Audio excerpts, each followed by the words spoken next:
రాజుల రాజుకే, ప్రభుల ప్రభుకే, త్వరలో రానైన యేసు రాజుకే, ఆశ్చర్యకరునికే, లోక రక్షకునికే, అద్వితీయ దేవునికే, బోలో క్రీస్తు మహారాజుకి, బోలో క్రీస్తు మహారాజుకి.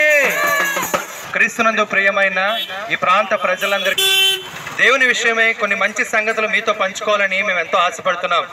అదేంటంటే బైబిల్ గ్రంథంలో చెప్పబడుతుంది, ప్రయాసపడి భారం మోసుకునిచున్న సమస్త జనులారా నా యొద్దకు రండి, నేను మీకు విశ్రాంతిని కలుగజేస్తాను అని.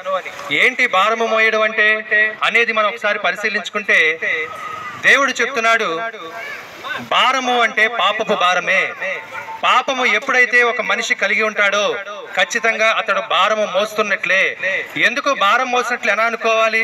అవును, పాపం వలన వచ్చు జీతము మరణము అని బైబిల్ గ్రంథం సెలవిస్తా ఉంది. పాపం వలన వచ్చు జీతము మరణము. ఏంటి మరణం అంటే? ఖచ్చితంగా చెప్తుంది, ఏ నరుడైనా సరే కొద్ది సంవత్సరాలు బ్రతుకుతాడు, 80 సంవత్సరాలు 90 సంవత్సరాలు, అలాగా కొన్ని సంవత్సరాలు బ్రతికిన తర్వాత ప్రతి ఒక్కడు మరణించవలసిందే.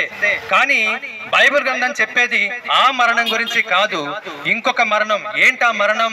ఖచ్చితంగా చెప్తుంది బైబిల్ గ్రంథం, ఆ మరణము నీ ఆత్మను కూడా నశింపజేసేది. కొద్ది సంవత్సరాల పాటు భూమి మీద బ్రతికే నరుడు కొన్ని సంవత్సరాలు బ్రతికిన తర్వాత ఏ నరుడైనా చనిపోవాల్సిందే. ఈ భూమి నరునికి శాశ్వతం కాదు గాని, ఈ భూమి నరునికి ఏ మాత్రము శాశ్వతం కాదు గాని, ఎప్పుడైతే నరుడు చనిపోతాడో అతని యొక్క ఆత్మ ఎక్కడికి వెళ్తుందో ప్రతి ఒక్క నరుడు పరిశీలించుకోవాలి. నువ్వు గనక మరణిస్తే ఖచ్చితంగా భూమికి చేరతావు, కానీ నీ ఆత్మ మాత్రము ఖచ్చితంగా ఉంటే దేవుని దగ్గర ఉంటది, లేకపోతే నిత్య నరకాగ్నిలో యుగాయుగములు కాలుతూ ఉంటది. అది ఏ మాత్రము దేవునికి ఇష్టం లేదు. ఎందుకు కాలుతుందండి? ఎందుకు మన ఆత్మలు నరకములో కాలిపోతా ఉంటాయంటే పాపం వలన వచ్చు జీతము మరణము అని బైబిల్ గ్రంథం సెలవిస్తా ఉంది. ఆ మరణం వల్ల ప్రతి ఒక్క నరుని ఆత్మ ఆ నిత్య నరకాగ్నిలో నిత్యం మండుతానే ఉంటది. నీకు చావు నరకములో ఉండదు. నువ్వు చనిపోదామన్నా నీ ఆత్మకు చావు ఉండదు. యుగములు నీ ఆత్మ ఆ నరకములో కాలుతూ నశించిపోతా ఉంటది. చావు అనేది రాదు. ఏ నరుడు కూడా అలా నశించిపోవాలని దేవుడు కోరుకోవట్లేదు. అందుకనే నిత్య నరకాగ్ని తప్పించడానికి ప్రభు అయిన యేసుక్రీస్తు 2000 సంవత్సరాల క్రితం ఈ భూమి మీదకి నరావితారుగా రావడం జరిగింది. ఎందుకు నరావితారుగానే భూమి మీదకి దేవుడు రావాలి అనేది మనం పరిశీలించుకుంటే బైబిల్ గ్రంథం చెప్తుంది, రక్త ప్రోక్షణ వలననే పాప క్షమాపణ కలుగుద్ది. రక్త ప్రోక్షణ వలననే పాప క్షమాపణ కలుగుద్ది. పాపము క్షమించబడాలంటే ఒక మంచి రక్తము, పవిత్రమైన రక్తము చిందించబడాలి.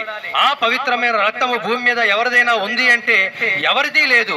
అందుకనే దేవుడే 2000 సంవత్సరాల క్రితం ఆయనే నిత్య బలి పశువుగా ఈ భూమి మీదకి కన్య మరియ గర్భంలో జన్మించి 32 సంవత్సరాలు జీవించి ఆఖరిగా నిత్య బలి పశువుగా 33.5 సంవత్సరాల తరువాత సిలువలో నిత్య బలి పశువుగా మరణించడం జరిగింది. అట్టి గొప్ప కార్యము భూమి మీద దేవుడు జరిగించి మనందరికీ ఆయనను విశ్వసించిన ప్రతి ఒక్కరికి కూడా దేవుడు రక్షణ కలిగించాలని ఎంతో ఆశపడ్డాడు. అందుకనే ఎవరైతే ఈ సువార్తను అంగీకరిస్తున్నారో, ఎవరైతే యేసు ప్రభువు నీ కోసమే ఈ భూమి మీదకి వచ్చాడు, నిన్ను ఆయన రాజ్యంలో వారసులుగా చేసుకోవడానికి, అలాగే నిత్య నరకాగ్నిని తప్పించడానికి ఈ భూమి మీదకి నరావితారిగా వచ్చి మరణి